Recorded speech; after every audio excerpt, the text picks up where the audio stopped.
अस्सलाम वालेकुम दोस्तों, उम्मीद करता हूं आप सभी लोग खैरियत से होंगे। इस वीडियो में सऊदी अरब की ज़रूरी खबरें आप लोगों से शेयर करने वाला हूं। एक सऊदी नागरिक ने जो है इतना ख़तरनाक और संगीन काम किया।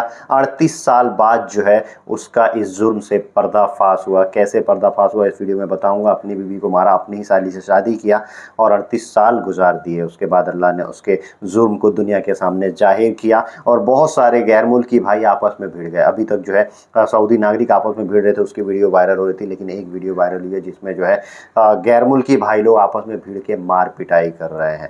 उसके बारे में अपडेट दूंगा। अफसर के से जो है एक ज़रूरी अपडेट आया है, जो लोग भी अपनी फैमिली लेके सऊदी अरब में रहते हैं उनके रिगार्डिंग है। और भी सऊदी अरब की ज़रूरी खबरें हैं इस वीडियो में जो शेयर करने वाला हूं, तो वीडियो को शुरू से आखिर तक देखिएगा ताकि पूरा अपडेट, पूरी जानकारी आपको समझ में आए। तो चलिए वीडियो की शुरुआत करने से पहले आप लोगों से गुजारिश करता हूँ, अगर आप लोग मेरे चैनल पर नए हैं तो चैनल को सब्सक्राइब करके ऑल नोटिफिकेशन ऑन कर लीजिए। फेसबुक, इंस्टाग्राम पे अभी तक फॉलो नहीं किया तो आप मुझे फॉलो कर सकते हैं। आपके कुछ भी कंसर्न, डाउट ट्रैवलिंग के रिगार्डिंग रहे, वीज़ा टिकट के रिगार्डिंग रहे, तो आप मुझसे जुड़ सकते हैं। दोस्तों, सबसे पहला अपडेट आप लोगों से शेयर करना चाहूँगा रियाद एयरलाइंस के रिगार्डिंग। एक रियाद एयर जो है जिसकी ओपनिंग होने वाली है 2025 में, लेकिन अभी से उसका हाइप बहुत बना हुआ है। 2023 में जो है इसका अनाउंसमेंट हुआ था, तब से हाइप बहुत बना और हाइप इतना बना है कि लगभग 1 मिलियन जॉब के एप्लीकेशन जो है आ गए हैं रियाद एयर को। लगभग ओवर 100 कंट्रीज़ में से जो है इसको ये एप्लीकेशंस आए हैं और इनका टारगेट ये है कि 2 लाख एम्प्लॉई ये रखेंगे all over world, Riyadh air वाले। तो ये जो है इस तरह की चीज़ें कर रहे हैं। 2025 में आएगा। आप समझिए कि 10 लाख जो है लोगों ने अप्लाई किया है खाली रियाद एयर में जॉब करने के लिए और 2 लाख की रिक्वायरमेंट है। तो वो जो है इंशाल्लाह अगले साल से जब ये शुरुआत होगी तो इन लोगों का बहुत ही बड़ा एक सपना है और इसको जो है इकोनॉमी क्लास की लेकिन सबसे बेस्ट जो है एयरलाइंस बनाने का जो है सऊदी अरब का ये सपना है रियाद एयर का। देखते हैं कहाँ तक जाता है, अगले साल वो सामने आ जाए। तो सऊदी अरब में जो है गैर मुल्की जो है भर भर के हैं, भारी तादाद में है, जिसमें सऊदियों से गैर मुल्कियों की तादाद वहाँ पे बहुत ज़्यादा है। अब इसी को देखते हुए एक सर्वे बताया गया है कि लगभग जो है एक हफ्ते में कितना खर्च कर दिया गैर मुल्कियों ने। गैर मुल्कियों ने लगभग मात्र एक हफ्ते में 5 बिलियन तक, आप कहते हैं 4.98 बिलियन रियाल जो है खाली पॉइंट ऑफ सेल, जहाँ पे कुछ खरीदने खाने पीने जाते हैं वहाँ पे जो है इन लोगों ने खर्चा किया हुआ है। आप समझ सकते हैं कितनी ज़्यादा तादाद में वहाँ पे खर्चे हो रहे हैं। अब लोग अपनी फैमिली भी बुलाते हैं, ये भी आसान हो गया, बुला के रखते हैं साथ में, वहाँ जम के खर्चे करते हैं। और पहले इतनी टेक्नोलॉजी भी नहीं थी कि पता चले कि कितना खर्चा कौन कर रहा है। अब पता चल जाता है कि गैर मुल्की कितना खर्चा कर रहे हैं और रेसिडेंट्स कितना खर्चा कर रहे हैं हर वीक में सऊदी अरब में। आपको मालूम है कि सऊदी नागरिक काफ़ी खर्चीले होते हैं। सऊदी लोग काफ़ी खर्चीले होते हैं। लोग कहते हैं कि भाई उनकी सैलरी जो है 5 तारीख को आती है तो 10-15 तारीख तक उनकी पूरी सैलरी ख़त्म हो जाती है। फिर वो लोग कर्जी मांगने लगते हैं दूसरों से, भाई थोड़ा दे दो खर्चे के लिए, और फिर ऐसे ही सैलरी आती है। ऐसा उनका रोटेशन, एक साइकिल चलता रहता है। लेकिन जो है खर्चे के मामले में गैर मुल्कियों से पीछे हो गए सऊदी नागरिक। सऊदी नागरिक जो है लगभग 1.96 यानी 2 बिलियन रियाल एक हफ्ते में रेस्टोरेंट और कैफ़े सेक्टर वगैरह में इन्होंने खर्च किया है। लेकिन जो रेसिडेंट्स हैं उनका तो आपने देखा लगभग 5 बिलियन रियाल उन्होंने खर्च किया। जौजात की तरफ से एक अपडेट दिया गया है और अफसर प्लेटफॉर्म में जो है एक नया स्कीम जोड़ दिया गया, एक नया काम जोड़ा गया। पहले से भी था, फिर भी ये अपडेट जौजात की तरफ से दिया गया है कि भैया जो भी आदमी जो गैर मुल्की है, मान लीजिए मैं गैर मुल्की हूँ, मैंने अपनी फैमिली को सऊदी अरब में बुलाया है तो मैं उनका कफ़ील हो गया। जो मेरे अंडर में आई मेरी फैमिली, तो मैं उसका कफ़ील हो गया, तो मैं जब चाहूँ उनको जो है फाइनल एग्जिट लगा सकता हूँ या री एंट्री लगा सकता हूँ और final exit re entry cancel भी कर सकता हूँ अफसर के ज़रिए। ये सर्विस शुरू हो गई है। और गैर मुल्की कई ऐसे भी होते हैं जो लोग खद्दामा वगैरह, हाउस वर्कर वगैरह भी रखते हैं सऊदी अरब में, तो वो उसके कफ़ील खुद होते हैं जो गैर मुल्की को वहाँ पे रखते हैं। तो गैर मुल्की का उसका अगर वो उनके पास डोमेस्टिक वर्कर है तो उसका भी सेम वैसे ही एग्जिट री एंट्री या फिर फाइनल एग्जिट इशू भी कर सकते हैं और कैंसिल भी कर सकते हैं अपने अफसर प्लेटफॉर्म से। जैसे कफ़ील लोग बुलाते हैं वर्कर लोग को, वो चाहते हैं तो फट से अपने अफसर प्लेटफॉर्म से ही एग्जिट लगा देते हैं या छुट्टी लगा देते हैं।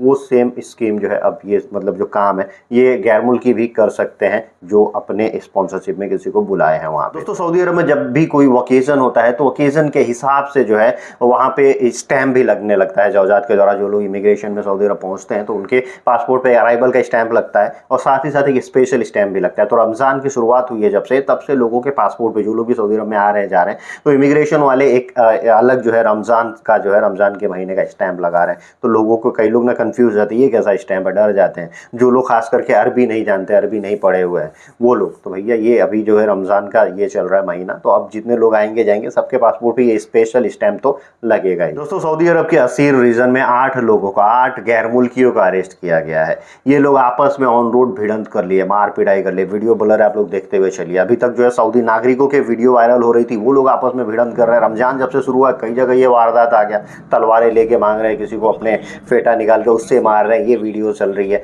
तो अब जो है गैर मुल्की भाई लोग आपस में भिड़ गए। और ये गैर मुल्की भाई लोग कौन थे? बांग्लादेशी और पाकिस्तानी।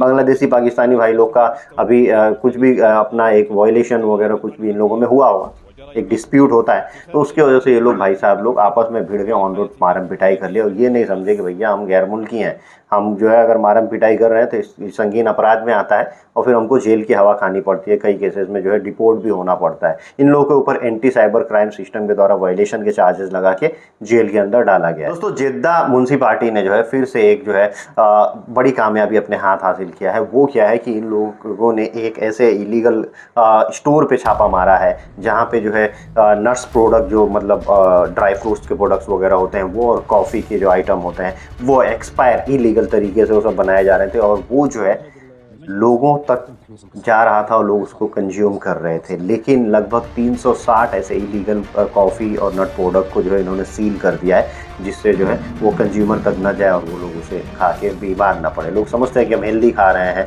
और हेल्दी खा के लोग बीमार पड़ जाते हैं। ये चीज़ें सऊदी अरब में भी आए दिन हो रहा है। मिलावट की चीज़ें हो रही हैं, एक्सपायर्ड चीज़ों के साथ काला कांडी किया जा रहा है। लेकिन जो वहाँ की मिनिस्ट्री ऑफ कॉमर्स है या फिर जो म्युनिसिपैलिटी है वो एक्टिव रहती है और ऐसे लोगों को हमेशा पकड़ते रहती है। तो एक डर का माहौल भी रहता है, भैया ऐसा हम करेंगे तो जेल। दोस्तों, वीडियो के आखिर में बात करते हैं एक सऊदी नागरिक के एक कहानी की, जो 38 साल बाद जो है उजागर हुआ और 38 साल बाद वो गिरफ्तार किया गया है। सऊदी नागरिक ऐसा था कि इसकी शादी हुई थी और बीबी से जो है अनबन हुआ, कुछ बातें हुई, तो बातें इतनी बड़ी कि अपनी बीबी को मारते मारते उसने मार दिया। और मारने के बाद से उसको जो है अपने ही बेडरूम में दफना दिया। दफना के फिर फ्लोरिंग वगैरह अच्छे से करवा दिया ताकि किसी को शक न हो। और ससुराल में बताया कि उस बीमार थी, गंभीर बीमारी हुई थी, अचानक डेथ हुई, हमने उसका जो है मिट्टी मजिल कर दिया, यानी उसको दफन कर दिया। लोग पूछते थे कहाँ दफन किया, तो ये कुछ उसके बारे में नहीं बता पाता था। फिर अपनी ही साली से, अब वो लोगों को कुछ मालूम नहीं था, फिर साली से इसने दूसरी शादी कर लिया, साथ में रहने लगे। लगभग 38 साल का अरसा गुजर गया। साली पूछते रहती थी कि क्या हुआ था, कहाँ दफनाए हैं मेरी बहन को, कहाँ दफनाए हैं, उसका खबर कहाँ है। ये नहीं बताता था, इधर उधर कर देता था या फिर उसको डांट देता था। बाद में जब इसके घर का रेनोवेशन होने का कुछ ये काम आया कि घर को थोड़ा और बनाया जाए, बदली किया जाए, कुछ चेंजिंग हो, अच्छा और बनाया जाए, तो उस घर को बनाने के चक्कर में जब इन्होंने मिस्त्री और वर्कर को बुलाया, वो लोगों ने जब घर में सब खुदाई वुदाई की, सब टाइल्स ये सब चीज़ें सब चेंज होगी, तो उन लोगों ने जब खुदाई किया, टाइल्स हटा के खुदाई करके देखा तो उसमें हड्डियाँ मिली। वो हड्डियाँ मानव कंकाल थी, यानी मनुष्य की हड्डियाँ थी, आदमी की हड्डियाँ थी। तो औरतों मतलब अब उसको जब लेके गए पुलिस को, इन लोगों ने इत्तला कर दिया, भाई हम लोग ये काम करते हैं, हड्डियाँ मिल गई। अब पुलिस लेके गई, फिर उसको जांच पड़ताल किया, फिर इन लोगों का शक जो है गहरा हुआ ससुराल वालों का। क्या है मतलब, हो सकता है कि इसने इधर ही किया, इसके बेडरूम में मिला है तो इसने ही कुछ किया होगा। फिर डीएनए की मैचिंग हुई, जब लैब में गया, हड्डियों की जाँच हुई, डीएनए की मैचिंग हुई, तो पता चला वो इसकी बीबी थी। तो ये भाई साहब ने फिर अपना जो है जुर्म कबूल किया और इनको हवालात के हवाले कर दिया गया, नहीं जेल, अब इनको सज़ा होगी, मौत के बदले मौत होता है वहाँ पे। तो आप समझिए कि मतलब लोग कितने तरह से शातिरपना करते हैं, लेकिन जब अल्लाह चाहे तो आप कितने भी बड़े शातिर हों, आपके शातिरपना का पर्दाफाश हो ही जाता है। आज की वीडियो करता हूँ यहीं समाप्त। उम्मीद करता हूँ वीडियो अच्छी लगी। अगर अच्छी लगी तो दोस्तों में जरूर शेयर कीजिएगा। Thank you guys, thank you for watching.